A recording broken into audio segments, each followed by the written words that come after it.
Okay lang ako, kaya ko ito. Iyan ang madalas sabihin ng tao na kung titingnan mo ay parang totoo.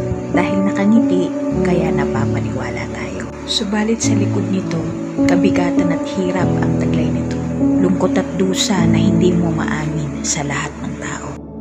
Araw at gabi na nagpapahirap sa iyo at hindi mo alam ang solusyon dito. Kapatid, buksan ang puso at lubusang makinig.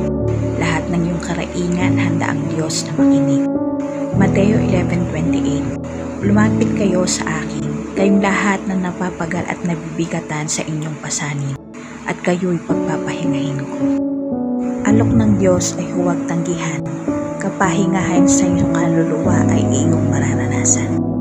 Lumapit ka sa Diyos at huwag mag-alinlangan upang maghari sa iyong puso ang kapayapaan.